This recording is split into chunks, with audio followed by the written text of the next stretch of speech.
My name is Min Tran, I'm 31, and I design buildings that make sense when storms hit.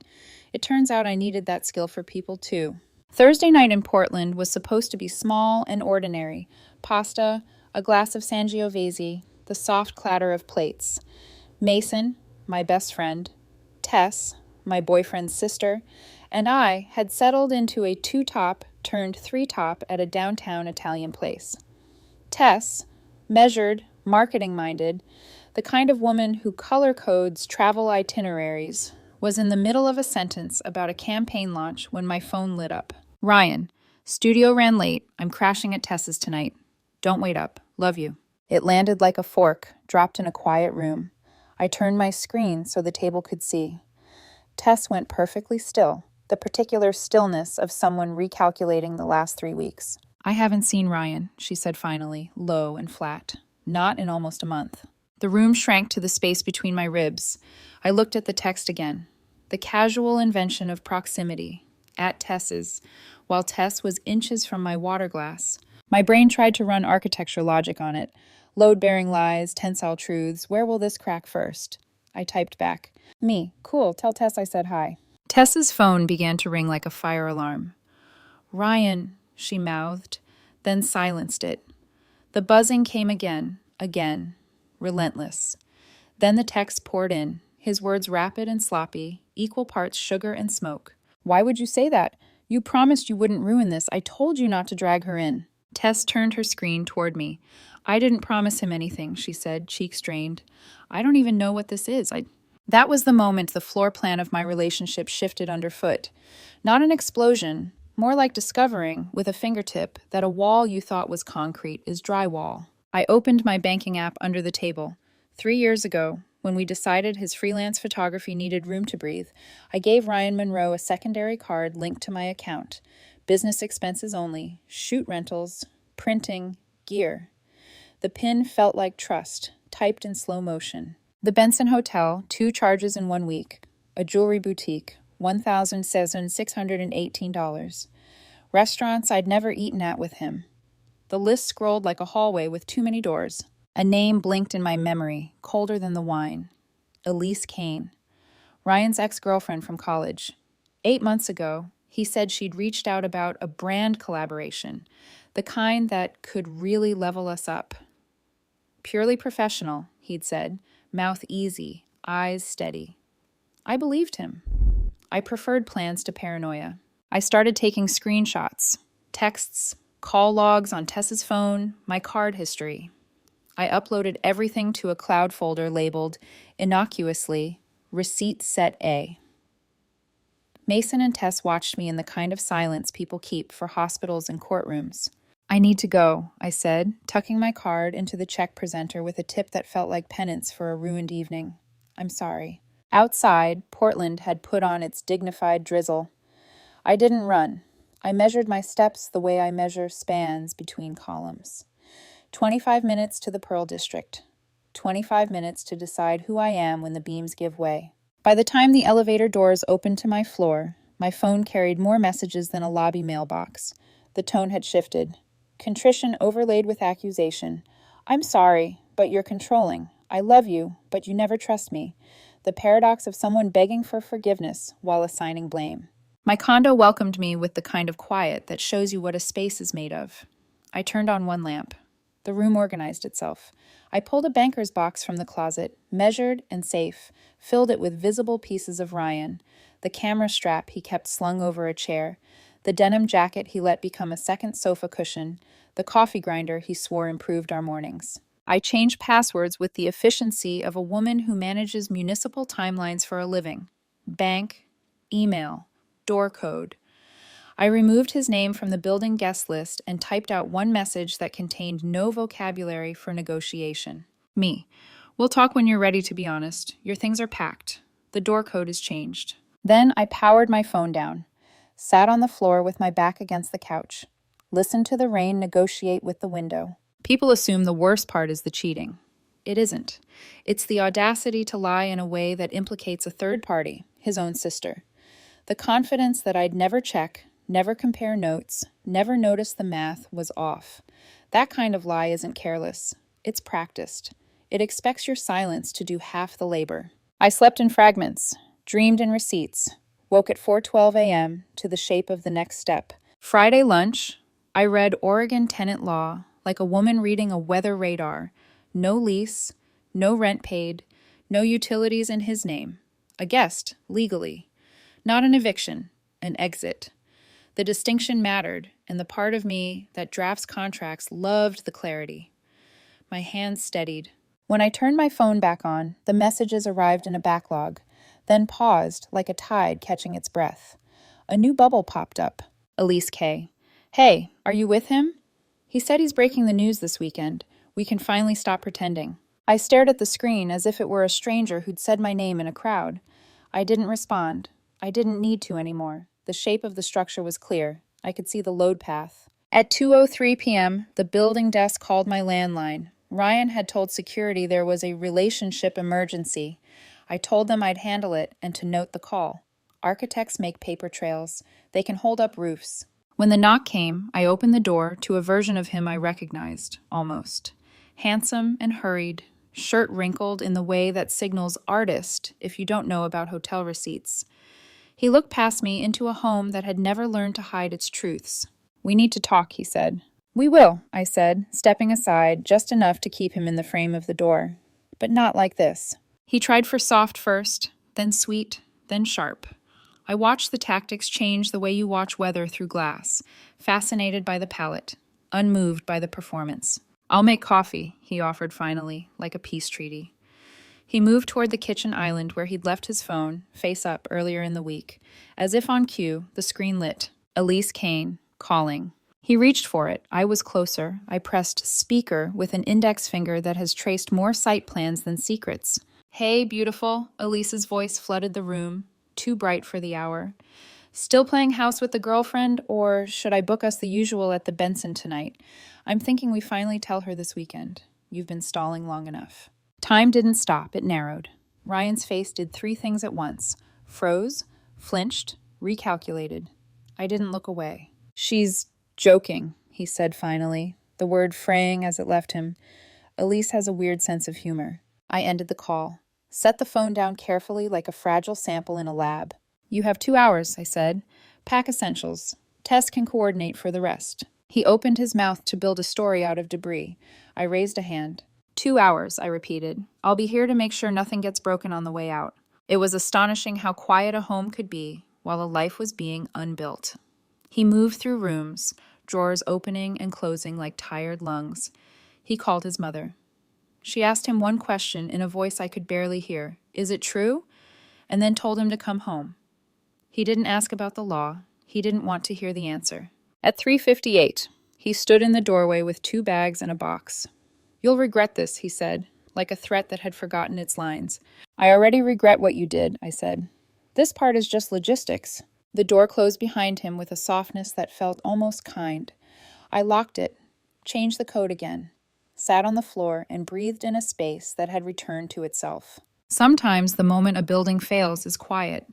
A seam eases, a beam whispers. You don't know it until the next storm arrives and you see what held and what didn't. I suspected my storm had only started, but I also knew the drawings were on my side. You learn a lot about a person in the seconds after their mask falls. Some lunge for anger, some for pity. Ryan tried both like jackets he couldn't quite button. 2 hours, I'd said, after Elise's voice filled my kitchen with the word Benson like a siren. He oscillated from stunned to pleading to strategic. Look, Min, this is complicated, he said, hands out, palms performing sincerity. Elise is a client. She has been a client, and sometimes clients cross lines. I was trying to avoid drama. I watched his eyes, not his mouth. You went back to a hotel you charged on my card to avoid drama? I was going to pay you back, he shot back too fast. You're so linear about things. Relationships aren't line items. Mine are, I said, because truth doesn't flinch. Mine are walls and beams and ledger lines. Mine hold weight. He tried one more time. This is your abandonment issues talking. Architects, I said evenly, don't build with issues. I pointed to the guest room and stepped out of his path, not because I was yielding, but because I wanted him to see there was nothing to win. He packed loudly, the way a person throws sound at a boundary. Drawers clapped and sighed. A camera bag snapped. The zipper on the suitcase stuttered like a stuck apology. He called his mother on speaker without meaning to. Habit more than tactic. "Mom, she's overreacting," he began, orphaning the word in air. A woman's voice, older, ironed flat by disappointment. "Ryan, did you charge a hotel and jewelry on her card?" Silence opened like an elevator shaft. It was a misunderstanding. "Come home," she said, "and stop talking." He hung up without replying. The room got smaller. He moved like a man trying to outpace a fact. At 3:58 p.m. he set 2 bags and a box by the door and squared his shoulders for the exit line he'd rehearsed. "You'll regret this." "I already regret you," I said. Not cruel, just specific. "This is just logistics." When the door latched, the condo breathed out. I reset the code again and emailed building management to remove his name from all lists, attach the timestamps from the desk call with a neat subject line, "Guest access update, effective immediately. Paper trails hold roofs and endings." I didn't cry. I stacked. I inventoried. I filed. I placed his spare key in a plain envelope labeled "Return if requested by sister." I made tea I didn't drink and left it cooling beside a legal pad where I had written, in square letters, "Next, bank/HR/therapy." Not because I was broken, because broken things don't get better by naming themselves whole. At 6:12 p.m., Tess called. "I'm mortified," she said, voice trembling with a composure that cost her. "I had no idea he used my name. He used your proximity," I said, softening for her. "He needed the lie to feel breathable." "My parents," she exhaled. "They're furious. My dad—" "Mr. Monroe?" I said. I'd met him twice. 30 years on the force had given him a way of seeing through fog most people mistake for weather. "He wants to talk to you," she said, hesitant. "If that's okay." The call switched. His voice arrived like a doorframe, simple, square, load-bearing. "Ms. Tran," Mr. Monroe said, "I'm sorry we're speaking under these circumstances. My daughter explained. If any member of my family bothers you further, you call me first, then the police. Understood?" "Yes, sir," I said. The "sir" surprised me, but it fit. "Also," he added, a rough kindness in the gravel, "you were good to him. Better than he deserved, apparently. That matters." After, I set my phone face down. The tea had gone cold. I drank it anyway. Cold truth still hydrates. By Friday morning, the spin cycle started. I woke to a montage on my screen. Ryan's Instagram story, grainy black and white selfies, captions about healing from toxicity, controlling partners, finding my voice. The comments lit like dry brush. People who didn't know me tried my name on as a villain. I did not engage. I took screenshots and moved my cursor to a folder named Receipts B. At 9:47, Mason texted, "Do you want me to clap back?" He was protective in the way only friends with long memory can be. He's seen me pay the rent while Ryan framed collabs as investments and asked me to be patient, like patience accrues interest. "Not yet," I typed. Silence is building pressure in the right pipe. At 12:03, HR pinged my inbox. We received a complaint from an external consultant alleging harassment and misconduct. The consultant had a number 1 digit off from Elise's contact card. I called HR, walked them through the dinner, the text, the speakerphone, the bank charges. I sent the folder with timestamps. The HR director listened with the practiced calm of someone who triages storms for a living. "This happens more than you'd think after breakups," she said. "We'll document and block. Thank you for the thorough paper trail." I thanked her and hung up. I like institutions that still respond to evidence like plants respond to water. By 3:15, my bank's fraud department had returned my call. I explained the secondary card's purpose, outlined the charges at the Benson Hotel, the jewelry boutique, the restaurants. They asked clarifying questions. I answered like a blueprint. "We'll likely refund the unauthorized charges," the agent said. "You'll see provisional credits within 3 business days." I ended the call and felt, not triumph exactly. Closure is quieter than movies teach us. It's closer to the sound of a door lining up with its strike plate. At 5:41, building security rang me again. "Ms. Tran, Mr. Monroe is in the lobby," the attendant said, uneasy. "He's upset, raising his voice about stolen money. We can deny entry, but I'll come down, I said. Better to end a scene than let it metastasize.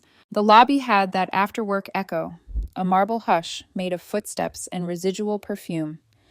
Ryan stood by the desk, red-eyed, voice pitched to Carrie, heads turned like sunflowers. He anchored his argument on volume. "You stole my money," he snapped when he saw me. "That card was mine." "Access is not ownership," I said evenly. "It was a business expense card. You used it for hotel rooms with your ex. That's fraud. The bank agrees." He stepped closer, invasion disguised as intimacy. The desk attendant moved between us. Not dramatic, just present. "Sir," he said, "you need to lower your voice or leave." "I live here," Ryan hissed, gesturing past us at an elevator that had never learned his name. "He doesn't," the attendant told the two officers who arrived 10 minutes later, like clock hands. They checked IDs, asked concise questions. I provided concise answers. Ryan tried story. The officers preferred facts. "Consider this a warning," one officer said finally, turning to Ryan.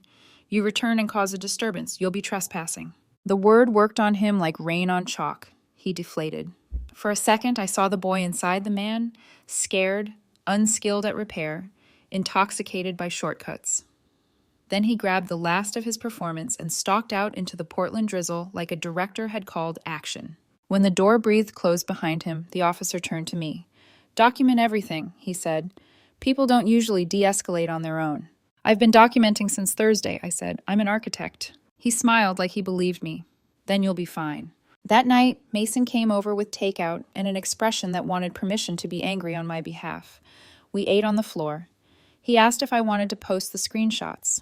The dinner timestamp, the text that lied while Tess watched, the speakerphone call that tore the pretense neatly down the middle. "Not yet," I said, staring at the blank wall I suddenly wanted to paint. "Truth travels without an escort, if you give it a minute." He nodded. "I hate that he used your steadiness against you." "Steadiness isn't a weapon," I said. "It's a foundation." At 10:02 p.m., Tess texted a photo of us at 3 at the restaurant. Me, her, Mason. Timestamp visible. Her caption was simple. "Sometimes the truth arrives over pasta." Mason reposted with a wink. It was the gentlest demolition I'd ever seen. Just enough weight in the right place, and the lie folded like a bad chair. My phone buzzed with apologies from people who'd believed the first story. I muted them, because absolution isn't a group project. I washed 2 bowls. I turned off the lamp. I stood in the dark and felt the space, my space, settle around me like a home relearning its own outline. The storm wasn't done.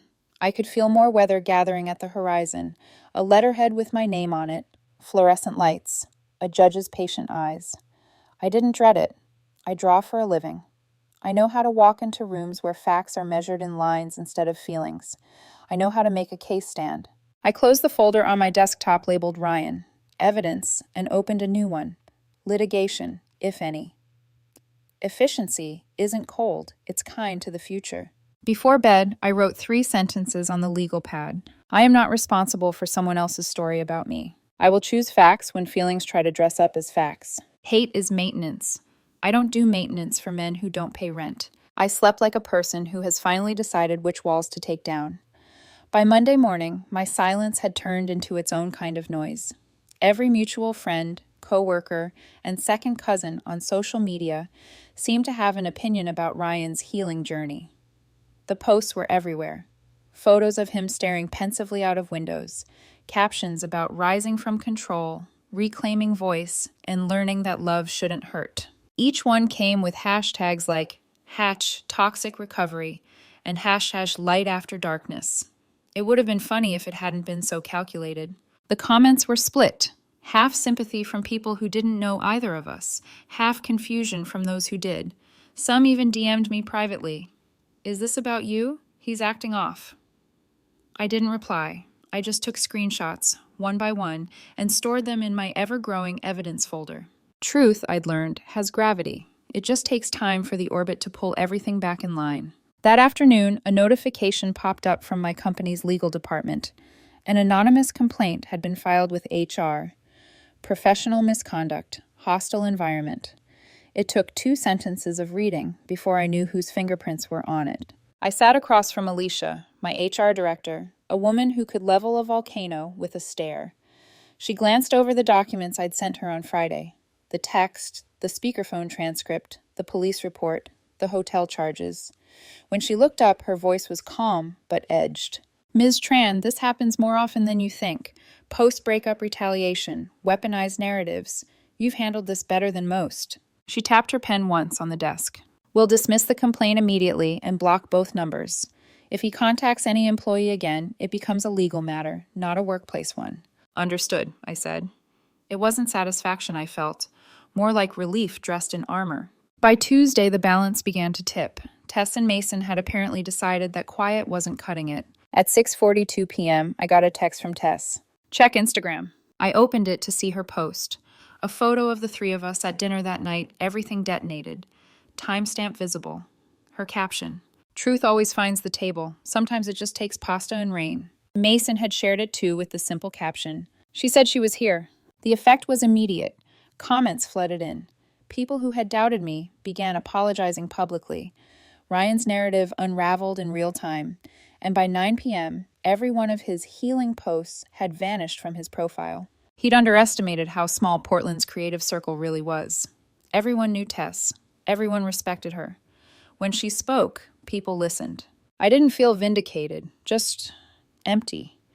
Like the aftermath of a thunderclap when your ears are still ringing, but the storm's already moved on. Wednesday morning brought a call from my property manager. Ms. Tran, he said, voice clipped but polite. Your ex-partner attempted to file a complaint of illegal eviction. I almost laughed. On what grounds? He sighed. There's no lease, no rent record, no financial contribution. His name doesn't exist in our system. He doesn't have a case. He paused, then added quietly, Between you and me, I see these kinds of retaliatory claims sometimes. You'd be surprised how many people try to rewrite the lease after the breakup. I thanked him and hung up. Another door quietly locked behind me. By Thursday, my bank investigation closed in my favor.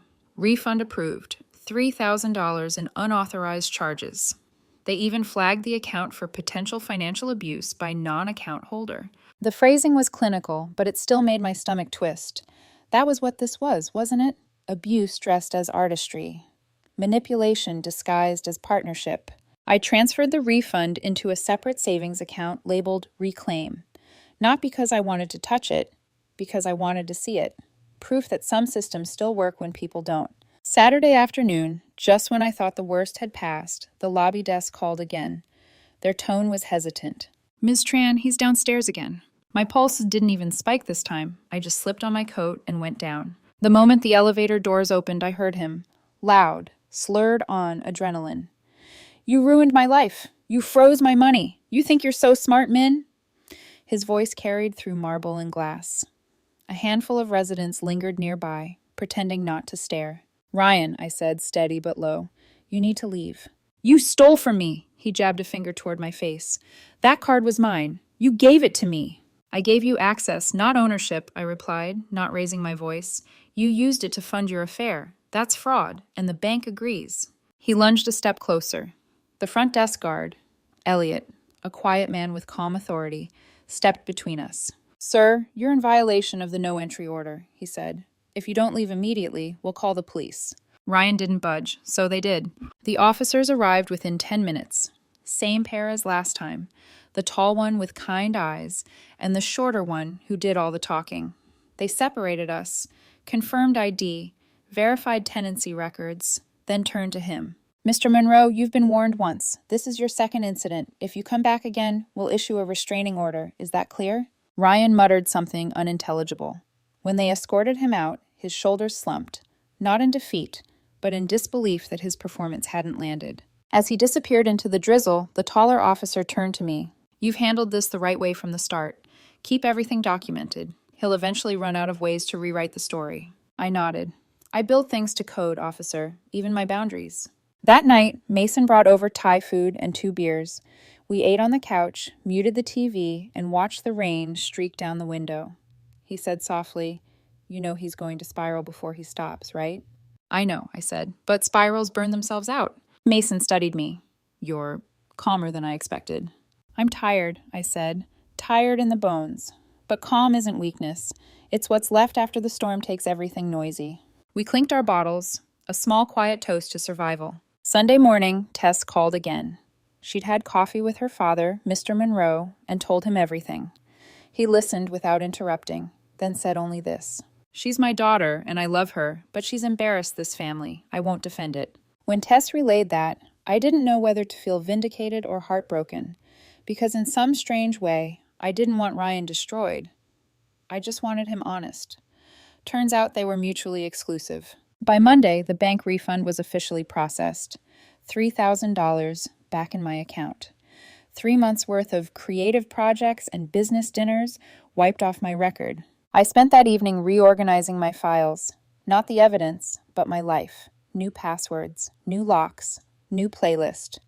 Each click of the keyboard felt like a step away from who I'd been trying to save. When I finally closed my laptop, the apartment was silent, except for the hum of the fridge and the soft Portland rain. No missed calls, no notifications, just quiet. Real quiet. The kind that doesn't demand explanation. But the story wasn't finished, because 3 weeks later, a letter arrived. Thick cream envelope, embossed in blue. From Law Offices of Branton Lowell. Notice of intent to file civil claim. Ryan Monroe versus Min Tran. The world tilted, then steadied. Apparently, Ryan had found a new way to stay in orbit. The letter sat on my kitchen counter all day before I opened it. It looked expensive. Ivory cardstock, heavy ink, the kind of envelope that tries to intimidate you before you even touch the flap. Inside, a 3-page statement from a downtown law firm claiming that Ryan Monroe was owed $12,000 for his creative contributions to my condo, emotional labor, and career sacrifices made in support of Ms. Tran's professional advancement. I laughed. Not a joyful sound, but the kind that slips out when the world officially crosses from tragedy into farce. He was billing me for dating him. Each line item was more absurd than the last. $5,000 for artistic interior design input. $4,000 for emotional labor and moral support. $3,000 for loss of creative opportunity while cohabitating. At the bottom, a signature that wasn't his lawyer's. I scanned the pages, uploaded them into my evidence folder, then forwarded the document to Tess with one sentence. Is he serious? She called me 30 seconds later, voice shaking with disbelief. Min, I didn't know he was doing this. My dad's going to lose it. The next afternoon, I met Mr. Monroe for coffee at a quiet cafe off 10th Avenue. He arrived in uniform out of habit, pressed shirt, jacket, even though he'd been retired for years. When I slid the letter across the table, he read it once, jaw tightening line by line. You've got to be kidding me, he muttered. Then, looking up at me, Miss Tran, you handled this cleaner than most professionals I've seen in 30 years on the force. You have documentation? I nodded. Everything. Lease, receipts, police report, screenshots, HR documentation. He nodded slowly. Then you don't owe him a cent. If he files, you go to court. Don't settle. Don't let him bully you with paperwork. There was a pause, the kind filled with all the things a father wishes his son hadn't become. I'm sorry, he said finally, for what my son's put you through. He's spiraling, and I don't know how to stop it.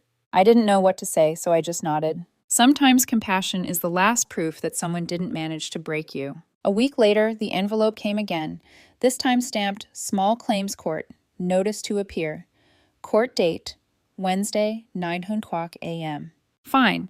If this was going to end in fluorescent light and public record, I'd meet him there. That weekend, I turned my dining table into a war desk. Color-coded tabs, timelines, cross-reference statements. I printed everything, even texts, and slid them into plastic sleeves inside a binder, labeled Monroe v. Tran. Evidence, master copy. I've designed buildings meant to withstand hurricanes. How hard could one courtroom be? Wednesday, 8:15 a.m. Small Claims Court. Smelled like old coffee and disinfectant. The walls were a shade of beige, so neutral it felt almost philosophical.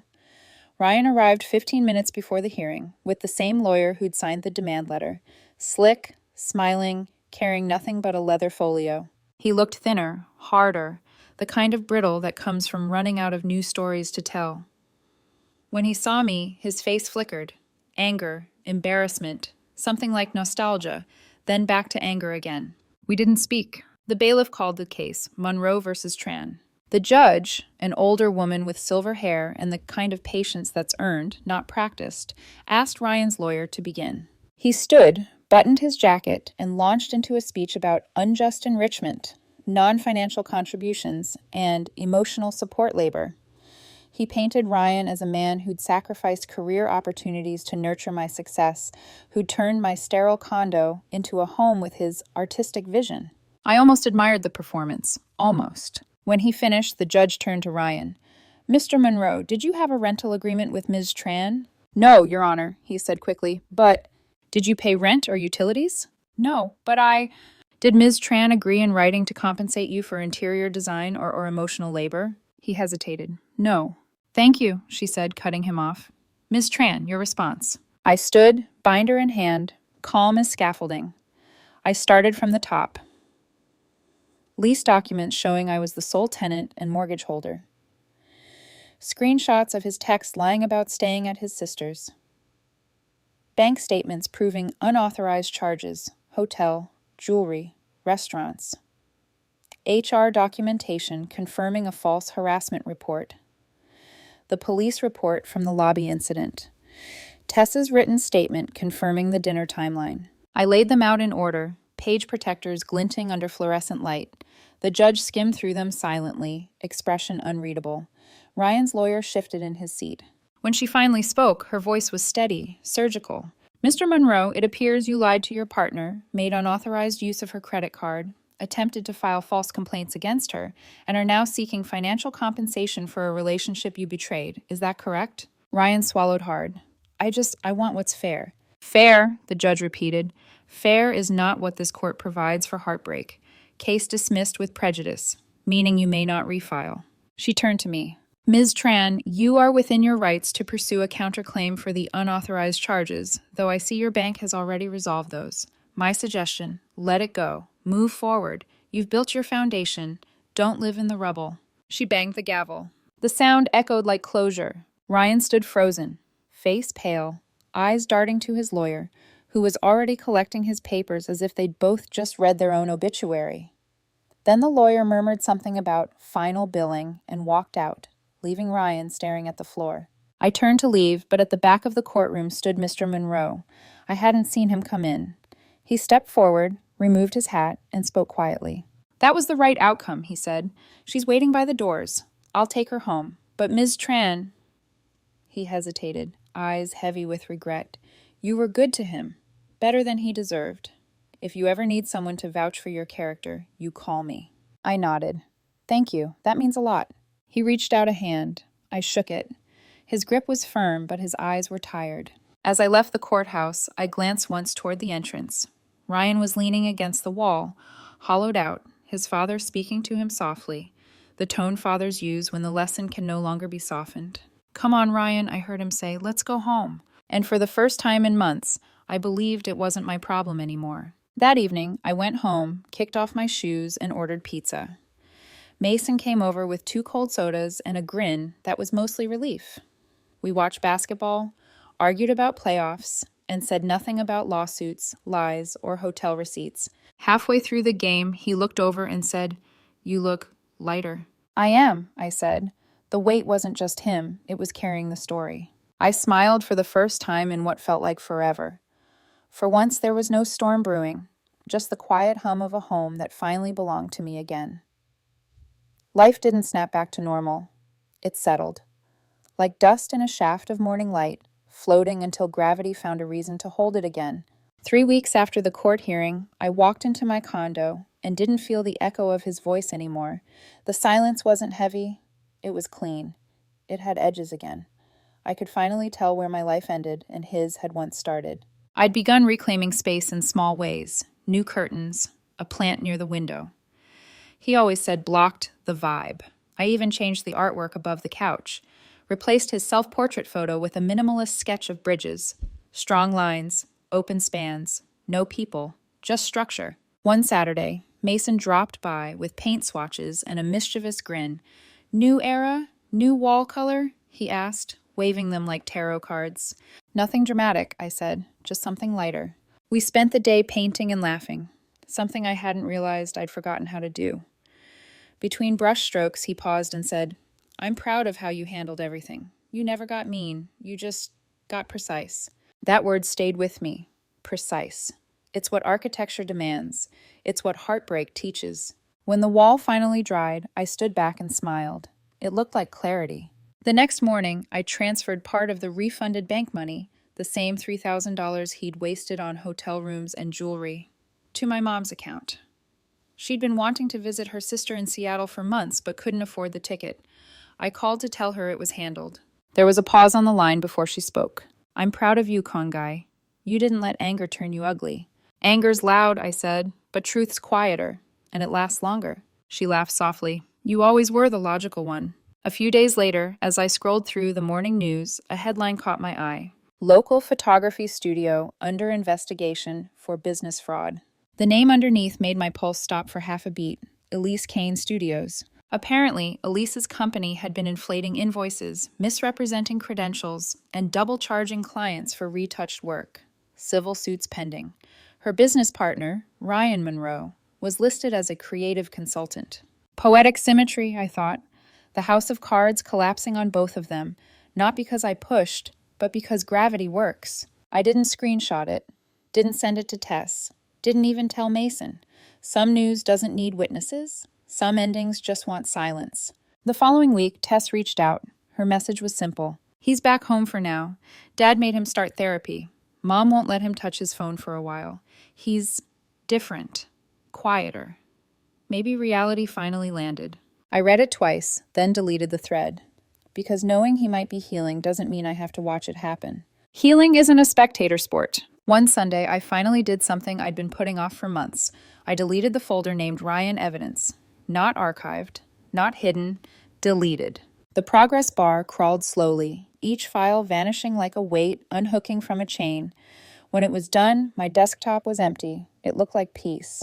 That night, I sat on the balcony with a mug of tea, Portland lights stretching across the river like constellations built by human hands. For the first time, I didn't feel the need to replay anything. Not the dinner text, not the lies, not the courtroom. I'd finally stopped building blueprints for what could have been. Some stories don't end in grand redemption, just quiet understanding. That love can't be proven in receipts. That trust is a foundation you don't get to pour twice. That the person who taught you the hardest lessons doesn't have to be your villain. They can just be your proof. I took one last look at the city, at the windows glowing in other people's lives, and whispered, "Not bitter, just final." "I don't hate you, Ryan. I just don't build where rot once lived." The night didn't answer. It didn't need to. Because for the first time in a long time, I wasn't waiting for anything to fall apart. I'd already rebuilt.